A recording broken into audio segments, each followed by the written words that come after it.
C ఆ director వచ్చి నాకు తెలిసి ఒక డైరెక్టర్కి ఆ డైరెక్టర్కి ఉన్న రిలేషన్షిప్ ఎట్లా ఉంటుందంటే,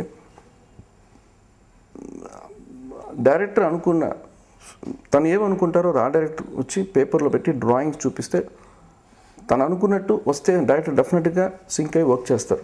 ఇప్పుడు నేను వర్క్ చేసిన అందరు డైరెక్టర్తో నేను మళ్ళీ వర్క్ చేస్తున్నాను. ఎందుకు అంటే వాళ్ళకి ఏం కావాలో ఇది మా పార్ట్ ఏంటి ఇమాజినేషన్.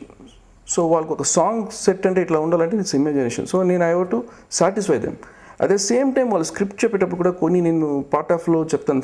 సో సపోజ్ ఒక బిగినింగ్ ఎపిసోడ్ ఉంది, హీరో ఇంట్రడక్షన్ ఉంది, ఇట్లా చేస్తానంటే నేను సజెస్ట్ చేస్తాను, సార్ ఇట్లా మనం చేయొచ్చు, మేబీ ఇంట్రడక్షన్ ఒక హైవేలో we can put up on petrol bunk blasting ఇట్లా క్రియేట్ చేసి కొన్ని అవుట్పుట్స్.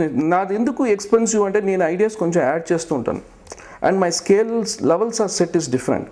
ఎందుకంటే నేను చాలా అందరూ ప్రతి వాళ్ళు నన్ను ఏమంటారంటే ఆనంద్ సాయి నువ్వు అన్నీ ఇంత ఒక అంటే కొంచెం పెద్ద స్కేల్లో చూస్తావు అని అంటారు. బికాస్ నేను చూసిన మూవీస్ అంతా అట్లాంటివి. బెన్హర్ చూశాను, it's a scale of. So Cleopatra it's like the kind of scale means the height of the pillars and huge. So నా సెట్స్ అని most of sets all be like that only. I never think it small level.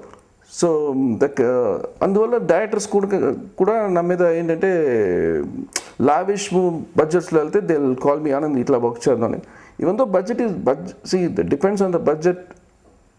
A requirement బట్టి నేను చేస్తాను. అందుకోసం చిన్న సీన్కి పెద్ద set వేయాలని లేదు. సో డైరెక్టర్కి నాకున్న రిలేషన్షిప్ ఇంతవరకు ఐ మోర్ క్లారిటీ. వాళ్ళు అనుకున్నవి నేను క్లియర్గా పేపర్లో ఇచ్చేస్తాను నేను. It's not on more talk. No the art direction is totally different. And నాకు ఇల్లు అనేది నార్మల్గా లీవింగ్ ఒక ఇల్లా ఉండాలంతే. I don't want to be like a cinemas kind of rich. నేను అట్లా ఫాలో అవ్వను. ఎందుకంటే నా లైఫ్ స్టైల్ నాకేంటి కావాలో అదే నాకు ఇంపార్టెంట్. నేను ఇట్లా ఉండాలని చూపించుకోవడానికి I not be like this. I very simple person.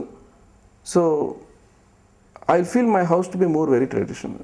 ఏం రిక్వైర్మెంట్ కావాలో చేస్తాను. ఎక్స్ట్రాగా వాల్ ఉందని చెప్పి 10 ఫోటోలు నేను పెట్టను కూడా. I want very simple. Only I'll keep my family photos. Then other than I don't keep anything in house.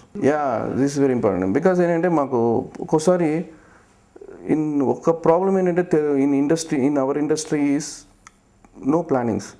Because all last minute dates. Suppose వచ్చి సాంగ్ వచ్చి లాస్ట్ మినిట్లో వస్తుంది. ఇమీడియట్గా వచ్చి డ్యాన్స్ కొరియోగ్రాఫర్ వచ్చి ఈ రోజే డేట్స్ ఉన్నాయని అంటారు. సో ఇట్లాంటి ప్రాబ్లమ్స్లో మాకేంటంటే థింక్ చేయడానికి కూడా సెట్కి టైం ఉండదు. అప్పుడు ఒక్కోసారి ఇవి మిస్ఫైర్ అవుతాయి సెట్స్. ఎట్లా అంటే అది ఎవరికి తెలియదు ఎందుకు మిస్ఫైర్, ఎందుకు బారాలేదు అంటే బికాస్ ఆఫ్ షార్టేజ్ టైమ్. అంటే ద కాన్సెప్ట్ పర్ఫెక్ట్గా ఉన్న ఫినిషింగ్స్ ఉండవు. నా సెట్స్ ఎప్పుడు నేను ప్రాపర్ ఫినిషింగ్స్ నేను చూస్తాను. Detailing is very important. దానికోసం I won't take time for this. So సెట్స్లో వచ్చి నాకు ఎందుకు ఎక్కువ టైం తీసుకుంటా అంటే వర్క్లో ఐ యూస్ టు మార్నింగ్ నేను స్కెచ్ డిజైన్ చేయాలంటే morning 3 o'clock I wake up. So early 3 to 5 o'clock I think about a kind of లుక్లో వెళ్దాం అని. So 6 o'clock I just put in a rough drawing, then I start detailing. So it's very, ఎందుకంటే the mind to be very peace of mind. అనవసరీ number of సినిమాలు commit చేసుకొని ఏది పర్ఫెక్ట్గా complete చేయకుండా the money earning is different. And ఒకటేంటంటే మనం ఎంత డబ్బులు పెట్టినా పేరు రాదు. సో వన్స్ బ్రాండింగ్ పేరు కోసం పనిచేయాలి. సో లాస్ట్ 10 years నేను దాని మీదనే వర్క్ చేస్తున్నాను. ఎందుకంటే నాకు first is my profession, then only next is because నాకు దాని తర్వాత నేను వన్స్ ఆ డైరెక్షన్కి వచ్చిన తర్వాత I never thought about any other business. So I'm focus only business because మా ఫాదర్ పేరు నేను నిలబెట్టాలి అంతే first. So that is my, ఎందుకంటే ఫాదర్ అంత ఎస్టాబ్లిష్డ్గా ఉండి సన్ కూడా ఒక మంచి పొజిషన్లో ఉన్నాడు, తన కొడుకు కూడా అనేది నేను కోరుకుంటాను. కాస్ట్ కటింగ్ ఇన్ పాయింట్ వస్తే ప్లానింగ్ ఈజ్ వెరీ ఇంపార్టెంట్ అండి. ఎట్లా అవుతుందంటే ప్లానింగ్ ఇప్పుడు అదేంటానండి, ఇప్పుడు 10 days పెట్టుకొని ఒక పెద్ద సెట్ వేయమంటారు, బడ్జెట్స్ వర్కౌట్ చేయలేం. సడన్గా డే నైట్ వర్క్ చేస్తున్నారు, డబుల్ బేటా వెళ్ళిపోతుంటారు. ఎవరికి తెలియదు, వాళ్ళు కావాల్సింది ఆ రోజు సెట్ కావాలి. 10th day they want to shoot చేయాలి సాంగ్ షూట్ అయిన తర్వాతనే డిస్కషన్ వస్తుంది, ఈ సెట్ ఇంత బడ్జెట్ అయిందని. అంతవరకు ఎవరు డిస్కస్ చేయరు. ఇప్పుడు నేను ఎగ్జాంపుల్ బృందావనం సినిమా అవి మేము వచ్చి 1.5 crores 170 crore 1 crore 70 lakhs ఏదో అనుకుని బడ్జెట్లో వెళ్ళాం. వెళ్తే డైరెక్టర్ వాన్స్ సంథింగ్ ఎక్స్టెన్షన్ కావాలా అన్నారు. Set it will come to around 2 crores అయింది. సో అనదర్ 30+ అయింది.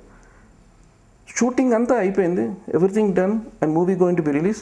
That time that discussion started.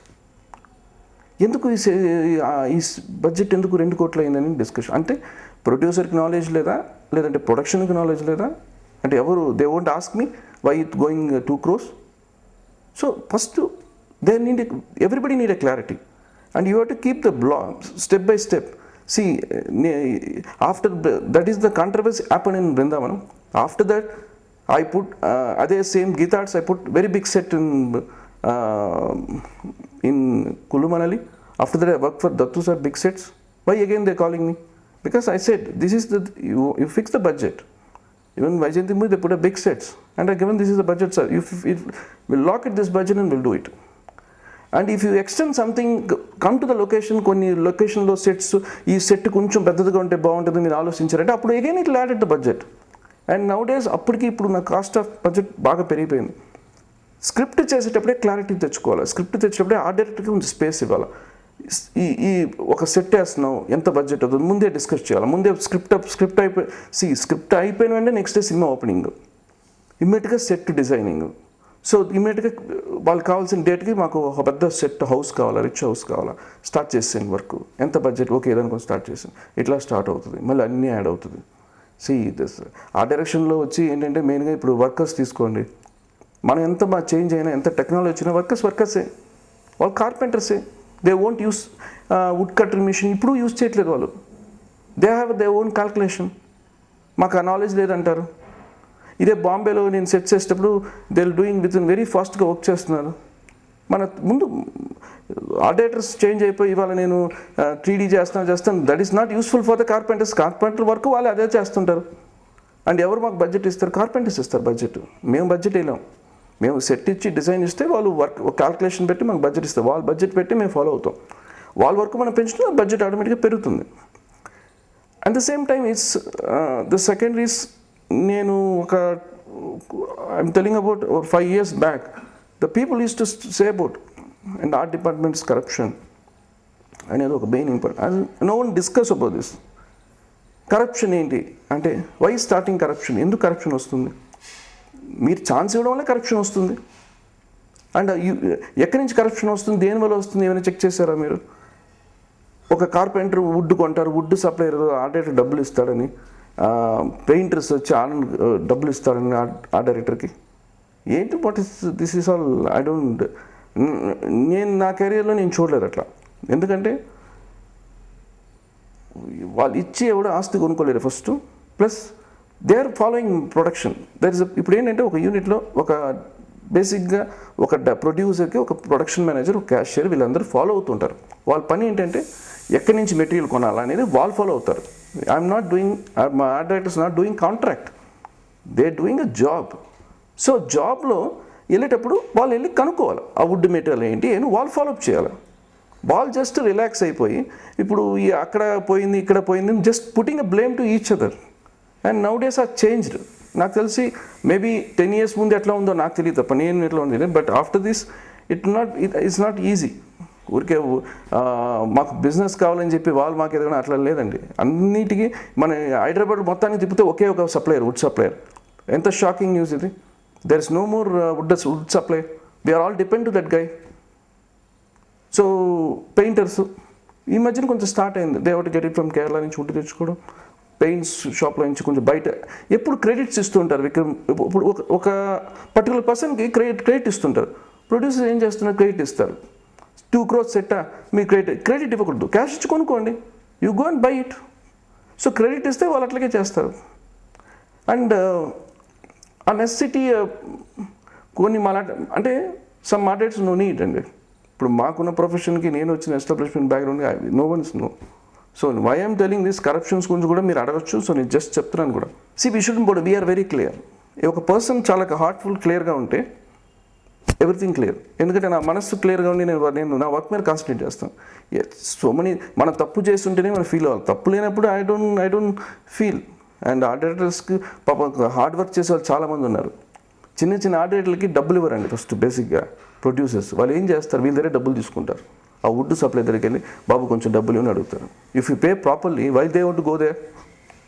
I'm not blaming to producers. Some producers are doing ఆ డైరెక్షన్ తెలియని వాళ్ళు కూడా ఆ డైరెక్షన్గా పెట్టేసుకొని ఏదో ఈ సినిమాలో పెద్ద వర్క్ లేదని చెప్పి ఒక help, because I know so money, I can't name it, the people are don't know idea about art direction.